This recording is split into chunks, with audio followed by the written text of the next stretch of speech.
أهلا بكم في الحلقة 81 من برنامج اعرف أكتر مع دكتور ناني عوض الله. ولو أول مرة تسمعوني، أنا اسمي دكتور ناني عوض الله، دكتور في الاضطرابات النفسية والسلوكية، استشاري أمراض التخاطب والتربية الخاصة جامعة عين شمس. النهاردة هتكلم عن حاجة مش كتير اتكلموا فيها، وتكاد تكون للبعض حاجة غريبة شوي، وهي أنواع العقول. بالظبط زي ما سمعتوا، بالظبط أنواع العقول. كل واحد فينا ليه نوع عقل، بس هل احنا عارفين عقلنا أي نوع بيكون؟ في حلقة النهاردة عايزاكم تركزوا قوي، علشان بعد ما تخلصوا تعرفوا عقلكم من أي نوع، وتبتدوا تشتغلوا على تطويره. وده الهدف الأساسي والرئيسي من حلقة النهاردة. أول نوع من أنواع العقول هو العقل المتحرر.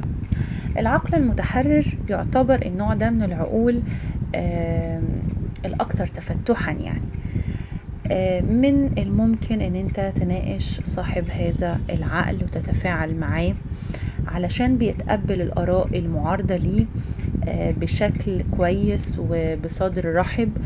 هو مش متعصب الفكر بتاعه، وهنا بقدر أتكلم مع العقل ده كويس، علشان هو مش بيتمسك أو بيتعصب لأفكاره الخاصة.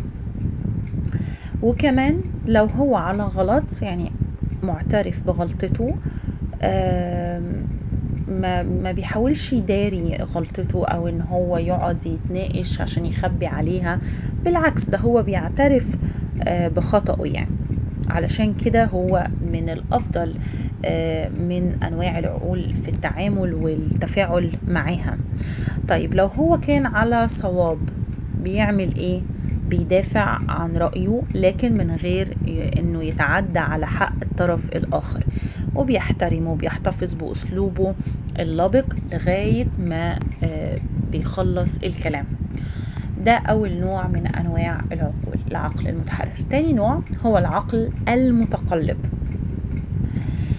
العقل المتقلب ما بيثبتش على رأي واحد، لكنه بيتقلب من رأي للتاني. طيب ليه؟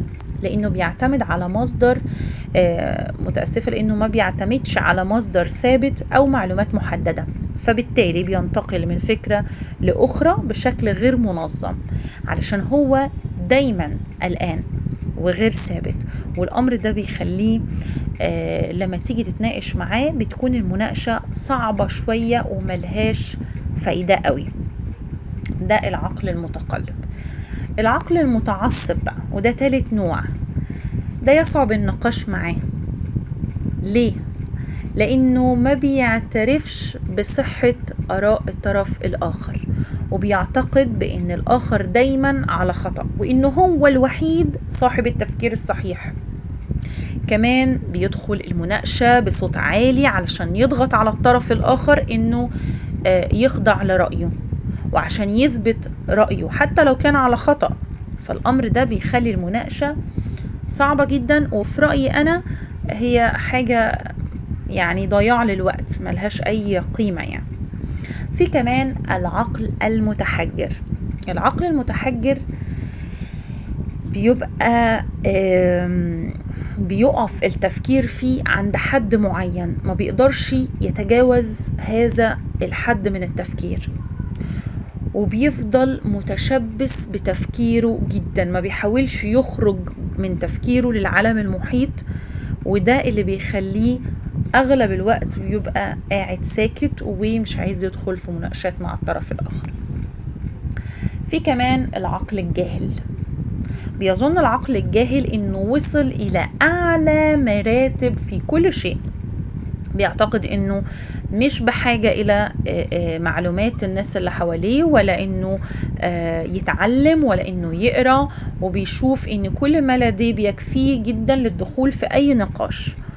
وطبعا أنا مش هقول لكم النقاش بيبقى عامل إزاي، وعلاماته بتبقى في منتهى السطحية والسذاجة وبساطة المعلومات، مفيش تعمق. فمش هقول لكم نتيجة المناقشة مع العقل الجاهل بتبقى عاملة ايه، او انصحكم انكم ما تدخلوش مع هذا العقل الجاهل في مناقشة اصلا.